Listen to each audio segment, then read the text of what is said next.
Tattooed by you, homoseka. Down and out, a waster. Dateless, homeless, set apart. Judged by you, a refugee. A trans persona you conceive.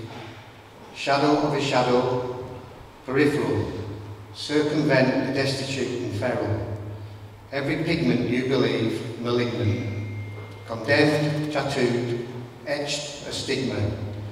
My cup runneth parched, desert dry. Understand hope, hold my eye. For you dead, you cannot fathom nor beget, ever even see. You be me, really not me. In my own manner, this expresses my thoughts and parallels those who have spoken before me.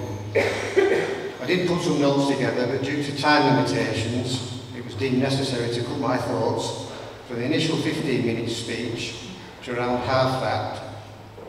With great deliberation, I managed to do so by cutting out all the swear words and profanities. The concerns I raised, do please feel free to add your own. Writing against poverty. To see a right thing to do and not do it makes an unjust practice. The soul and heart of any compassion is action. Therefore, we must act together to be united against poverty, social degradation and homelessness, by finding inroads and pathways to begin and sustain fresh new beginnings as a means to an end. Together, we must reinforce the foundations of a common decency. How can any human being stand idly by whilst others suffer inequality for whatever reason? Be it illness, accident or misfortune, way beyond our control, it could be any single reason or a multitude that can create poverty. Poverty has many disguises. Its many manifestations are remorseless, once gripped in its icy clasp. It is about, and actively includes, mental health, physical health, the rising cost of living, redundancy, divorce, debt, bereavement, trauma, domestic abuse and violence, substance abuse, discrimination, a lack of investment in public infrastructure, and even sadly, old age.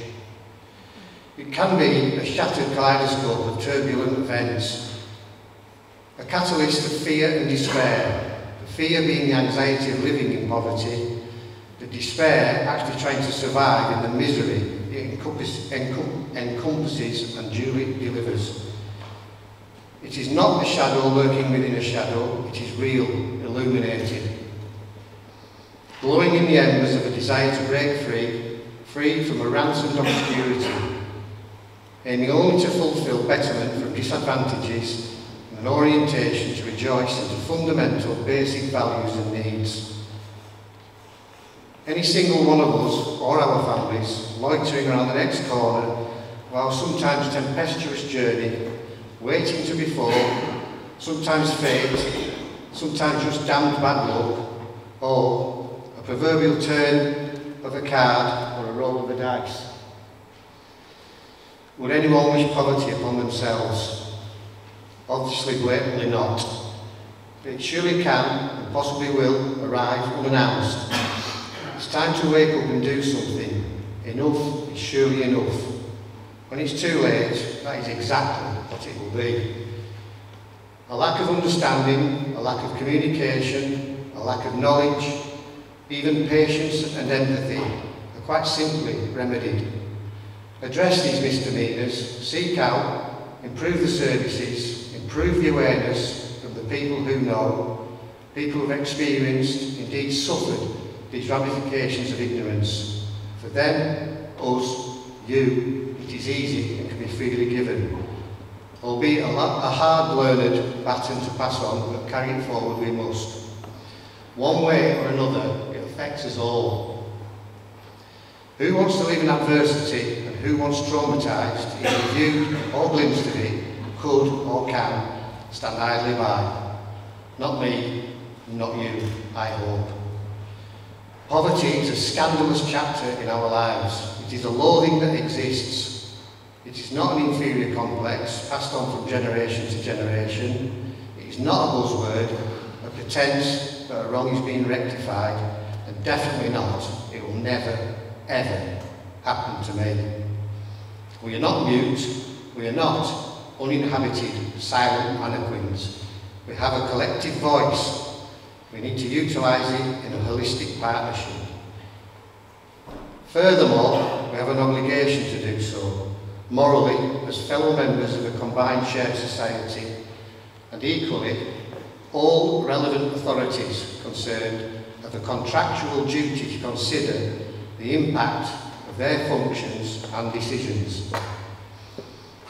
It is a right to live within acceptable means, not hungry, not cold, not a statistic, but to be respected humanely, not to meet the means to win votes or popularity, just basics, human basic needs. No one can be so blind to see that for some that these are not being met. By a society surely that does care, that does know right from wrong, that feels inadequate or powerless to do anything about it. Attention to the manifestation that is poverty requires a concentrated societal effort by anyone with a conscience.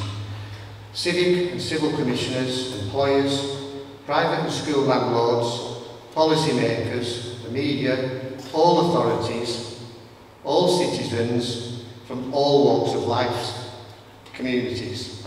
In a nutshell, everybody. Not swearing is becoming quite difficult now. Knowing that Ali's got a Capricorn, I'm having to behave. Not giving poverty in all its abhorrent forms truthful, considered attention amounts to a considered betrayal, either that or an outright considered denial. We are not lobbying or fighting in spite of poverty, but simply because we hate it. It is not disobedient, a nuisance, nor selfish to want a better, more fulfilling life.